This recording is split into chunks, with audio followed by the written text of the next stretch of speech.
നമസ്കാരം, എല്ലാ സജ്ജനങ്ങൾക്കും സന്ധ്യാദീപത്തിലേക്ക് സ്വാഗതം.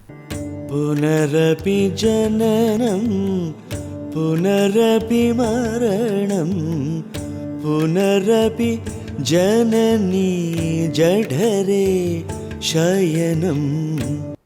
നമ്മൾ എന്ത് പ്രവൃത്തി ചെയ്യുകയാണെങ്കിലും അതിനനുസരിച്ച് സംസ്കാരം സൂക്ഷ്മ ശരീരത്തിൽ ശേഖരിക്കപ്പെടുന്നത് ചിത്തത്തിലാണ്. ഈ സംസ്കാരത്തിനനുസരിച്ച് സ്വാഭാവികമായി വാസന ഉടലെടുക്കും. ആ വാസനയ്ക്കനുസരിച്ച് വീണ്ടും കർമ്മം ചെയ്തേ മതിയാവും. ഭേദവിധി പ്രകാരം യജ്ഞാദി കർമ്മങ്ങൾ അനുഷ്ഠിക്കുകയും അത് ചെയ്തിട്ടുമുണ്ട് ഞാൻ, എന്നെപ്പോലുള്ള ആളുകൾ.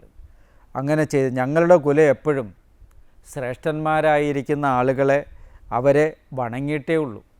ദൈവമെന്ന് പറയുന്ന അങ്ങയുടെ ശക്തിവിശേഷമുണ്ടെങ്കിൽ ഞങ്ങൾ കരുതിയിരിക്കുന്ന പോലെ അങ്ങയുടെ അനുഗ്രഹം എപ്പോഴും ഞങ്ങളിലുണ്ടെങ്കിൽ ആ വക പുണ്യങ്ങളുടെ ഫലമായിട്ട് തന്നെ അല്ലയോ ഭഗവാൻ.